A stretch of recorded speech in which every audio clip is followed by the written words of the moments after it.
So we'll go to the gear metrology section now quickly.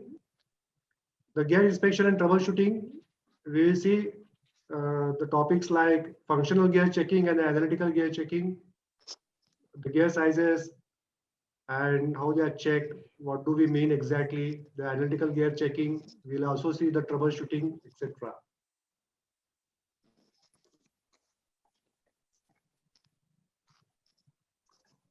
So generally the gears in accuracy are classified into two errors, form errors and the location errors. The form errors mostly are related to the profile error and the lead error. Profile error is the error of the teeth cut or the flank in the radial direction. If we take a tooth trace in the radial direction perpendicular to the axis of the component, we get a profile error, the involute error or the error across the involute profile. The lead error is across the length of the teeth, that is the face width of the gear. So each of these errors are again further classified into three categories: the form error, the inclination error, and the total error arising out of. So both the lead error and the profile error, they are categorized, rather subdivided into three basic errors: the form error, the inclination error or the slope error, and the total error. Similarly, in the location error, we have the pitch error, the runout error. So pitch error is single pitch error or the accumulated pitch error. And the runout error is, means is the displacement or the position of the tooth space from the center of the center line or the axis of the component. So that is the runout error. So the profile error normally is related to the noise in the assembly. The lead error, the load carrying capacity, the load carrying ability or inability, you say. And the efficiency of transmission in motion is mostly related to the location errors, that is the pitch error and the runout. But all these errors are interrelated. So pitch error is very high. That could also mean the profile may be affect also. So if you have a good profile, then noise transmission, noise generation is very less. So therefore, normally you must be knowing it. All the gears, rather, which requires quiet operations, they are ground, because the surface finish improves drastically by grinding. Profile error is thereby improved upon, and the noise reduction is obtained. So that's the normally the division of errors in classification of errors we talk about in gears. Then we have here the definitions, rather particularly we are referring to here the symbol, the DIN symbol, normally used for defining the parameters of the gear inspection, like the pitch deviation, the FP, capital F, small p, the FU, the FP. So these normally three terms come in the DIN standard: the total pitch deviation, the pitch deviation, pitch error, and the individual pitch deviation. Now these wordings are the exact wordings you can see in the DIN nomenclature. We'll see by slides also what does they really mean. So difference between the most positive and the most negative index value of all teeth in the gear, that's the capital FP, total pitch deviation. FU is the algebraic difference between two adjacent teeth index values, and FP is the maximum difference between two adjacent teeth index values. So these are the classification of pitch deviations. Then profile, that is as categorized into form, the angle deviation, that is the slope or inclination we also have, and the total. So capital F, small f, total profile deviation. Small f, the profile form deviation. Small f, capital H, alpha is the profile angle deviation. Now, certain participants are from quality department and also from production department. They should remember these symbols. It's like, every day they will come with these symbols and this definition. Therefore, it's important that capital F, small f is the total error. The next capital F and beta is the total error in lead. So here also we have three deviations, three categories, subdivision. Tooth trace total deviation. The tooth trace, this wording is from the DIN nomenclature. So generally I have copied here, rather prepared a slide in respect of DIN standard, which is normally used. F beta F is the tooth trace form deviation. This represents the form. And FH beta represents the angle deviation. So tooth trace angle deviation, tooth trace form deviation, tooth trace total deviation. F beta F, and FH beta. The wordings are over here. You may or may not did not remember this create exact wordings, but if you understand, it's okay. So other parameter is the FR, concentricity deviation. The right word is, we talk in pitch circle diameter runout or runout only we say, but the real wording is the concentricity deviation. So radial position difference of a probe contacting all teeth at measuring diameters, pitch diameter. It combines tooth eccentricity in relation to the datum axis and the tooth spacing error. These are the definition in words, which just you can read it and understanding.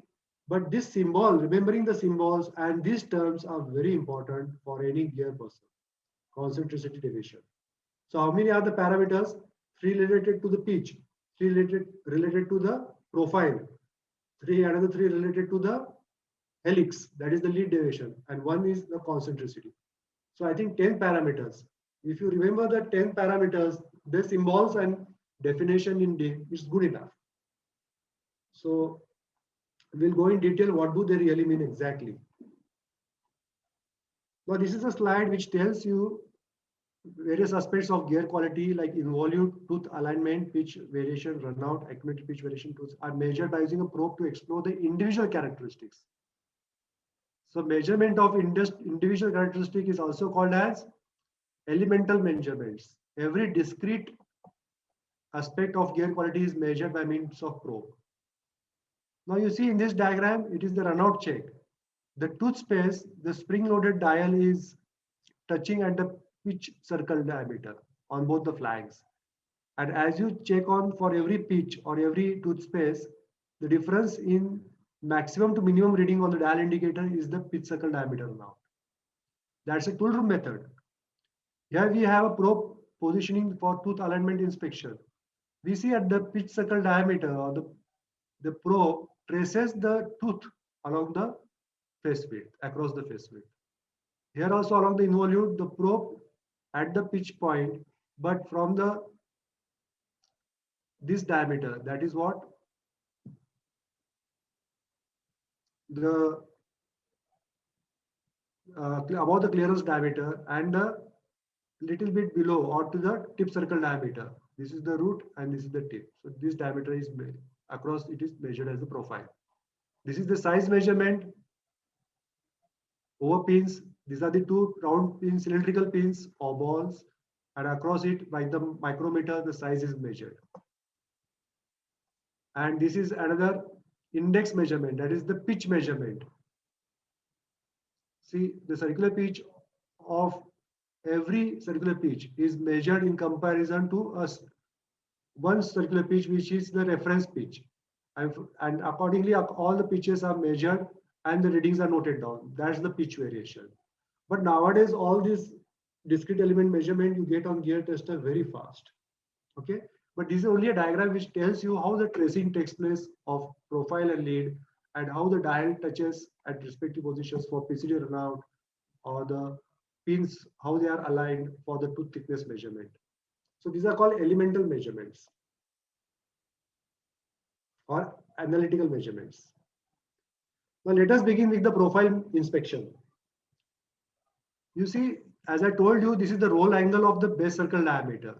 As the base circle diameter is rolled for, say, for example, in this case, 33 degrees, you will get the tracing of this involute profile, and it is produced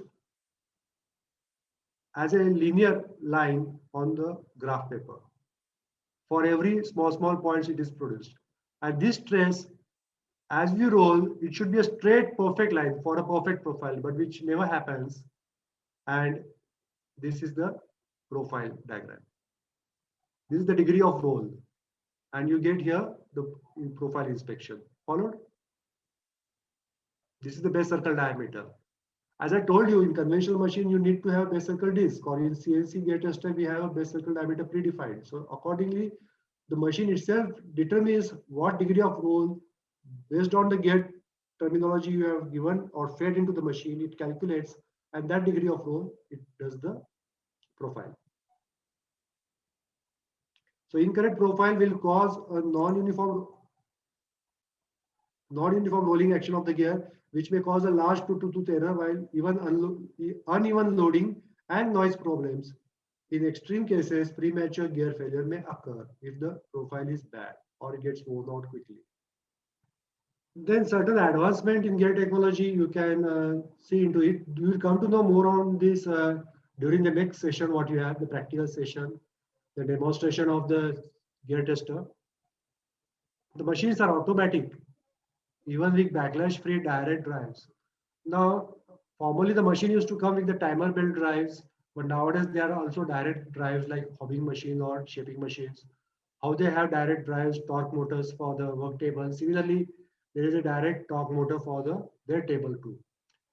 And other two important axes are the x-axis and the z-axis. The x is the radial, z is the axial, and table has the c-axis. So this is better three axis sufficient for checking gears.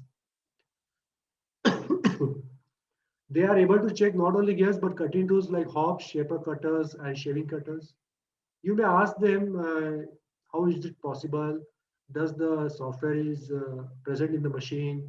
If not, if it is optionally, you can give on the existing machine you have, or if you want to buy a new machine, do you want these softwares? Hobs, shaper cutters, and shaving cutters. I understand these softwares are supplied optionally by them. That is what my knowledge was there some few years ago. Even they have softwares for worm gear also to check the worm wheel and worm also. So these optional features, you can ask about them in your session, what you have. Means technically you can understand them, how it is useful. And if you feel that you need only hop checking software, you can buy only hop checking apart from normal gear tester software, what it has for helical and spur gears. In helical gear also, there are many softwares, like if you want to have a complete topography or you want to omit, while checking the profile, if you want to omit the feed marks or the high point, hills and dales, and then take the profile graph, if that is the criteria. So all very, very minute level softwares are there, which probably my knowledge might be up to 3-4 years ago, but today there could be n number of versions or variations, or like they could be having it. So you can ask them, but before that, I would suggest you should formulate what you want to decide. You have to first decide what you want, basically, with your new projects, with your company's progress and the existing level of shop floor.